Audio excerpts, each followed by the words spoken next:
출애굽기 19장 5절 6절 같이 읽겠습니다. 세계가 다 내게 속하였나니 너희가 내 말을 잘 듣고 내 언약을 지키면 너희는 모든 민족 중에서 내 소유가 되겠고 너희가 내게 대하여 제사장 나라가 되며 거룩한 백성이 되리라.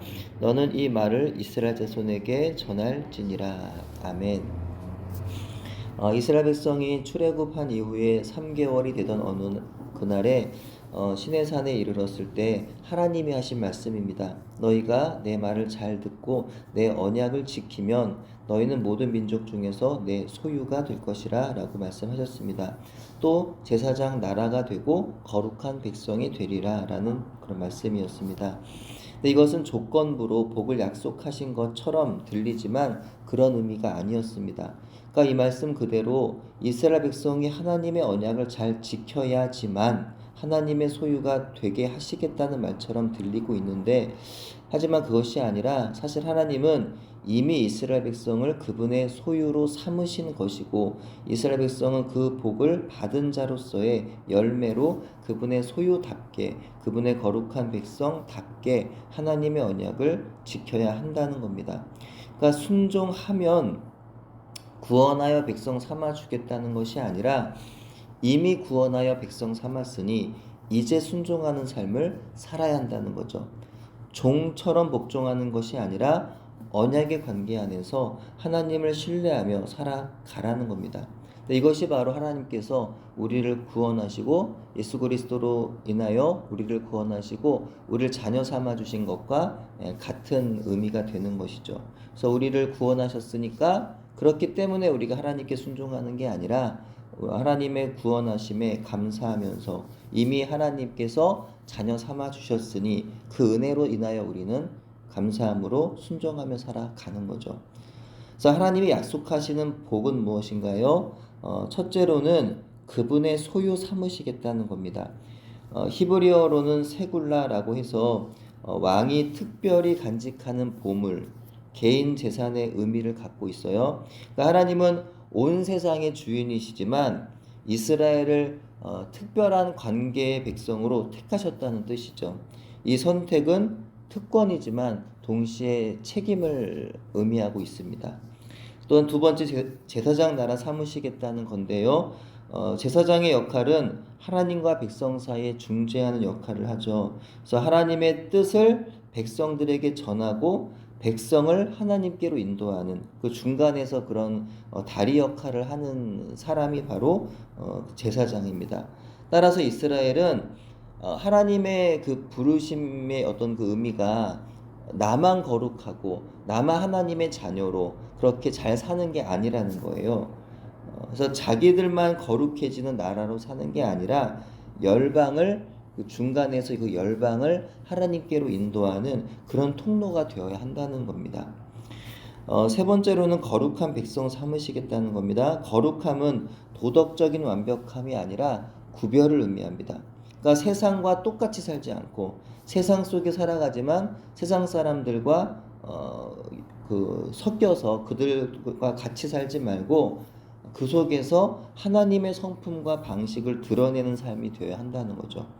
이것은 결과적으로 이스라엘 백성은 단지 하나님이 자신들을 택하심을 권리로 알아서 자랑할 것이 아니라 자신들을 통해 열방이 하나님을 드러내는 의무를 책임을 감당해야 한다는 의미가 됩니다. 그러니까 문제는 근데 자기가 받은 은혜에 합당한 의미와 책임은 감당할 생각을 하지 않고 그 은혜를 당연한 것으로 여겨 은혜 주신 하나님을 잊고 마치 자기가 잘나서 뭐라도 된 것 마냥 생각하며 교만을 떨고 다른 민족들을 무시하고 우상 숭배를 했던 것이 바로 이스라엘의 모습이었다는 거죠. 근데 이것은 오늘날 성도의 모습에도 그대로 반영이 됩니다. 우리가 성도로서 하나님께 받은 은혜가 이스라엘 백성들이 선민으로서 하나님께 받은 은혜보다 결코 적다고 여길 수 없죠. 우리는 그들이 받지 못한 예수 그리스도를 통한 죄 용서함의 은총을 받지 않았나요? 그래 그들이 얻지 못한 하나님의 자녀로서 언제 어디서든 하나님께 나아가 예배할 수 있는 은총이 우리에게 주어진 것이죠. 우리도 때때로 받은 바 은혜를 너무나 당연히 여기곤 합니다. 그래서 내가 잘나서 된 줄 알아요. 그러니까 우리가 어떤 능력이 많아서 건강하고 지혜로워서 어떤 일을 잘하는 것뿐만이 아니라 이 신앙생활에 있어서도 내가 기도하는 것, 예배하는 것, 헌금 생활 이런 걸 내가 잘하고 있잖아요. 근데 그것조차도 내가 잘나서 된 줄로 착각할 때가 있더라는 거예요. 그래서 나는 잘 믿고 있는데 저 안 믿는 사람들을 보면서 그들에 대한 긍휼함이 없는 거죠. 아니, 저 한심한 사람들 이런 생각을 할 때가 있어요. 어떨 때 보면 그들을 어떤 사랑의 마음, 긍휼의 마음 보는 게 아니라 참 어떻게 저렇게 안 믿을까. 그게 한편으로는 맞는 말인데 한편으로는 그게 좀 다른 맥락이라는 거죠. 아이고 저 인간 예수 믿어야 되는데 왜 저러는지 모르겠어. 이러면서 마치 나는 내가 잘나서 예수 믿는 것처럼 여긴다는 거예요. 자기도 하나님의 은혜가 아니었으면 예수 믿을 사람이 아니었는데 그걸 모르는 거죠. 다 내가 잘나서 된 줄 안다는 거예요. 그렇게 받은 바 은혜를 모르니까 은혜에 감사하여 하나님 말씀에 더욱 순종해야 하는 사명을 잊고 세상의 즐거움만 추구하며 살더라는 거죠. 하나님 주신 영적인 평안과 기쁨을 누릴 줄만 알지 그 은혜를 형제와 이웃과 나누고 전하여 하나님을 그들에게 드러낼 거룩한 사명은 부담스러워서 외면하고 말더라는 겁니다. 하나님 백성으로 부르심을 받았다면 우리는 그 부르심에 합당한 삶을 살아야 되는 거죠. 하나님이 나를 그분의 소유 삼으셨으니 하나님께서 우리를 그분의 거룩한 백성 제사장 나라 삼으셨으니 우리는 그 부르심에 합당한 삶을 살아야 하는 줄로 믿습니다. 오늘도 나는 하나님 백성으로 살고 있는가? 스스로를 돌아보면서 오늘 하나님의 백성답게 하나님을 기쁘시게 하는 삶을 살아가는 저와 여러분 되기를 바랍니다. 기도합니다.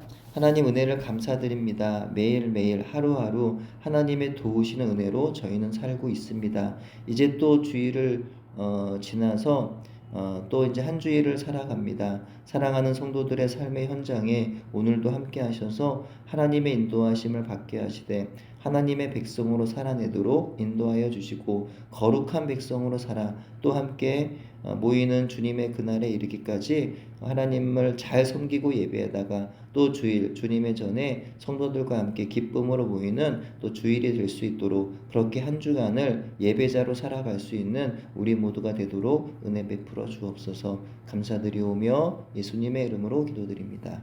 아멘.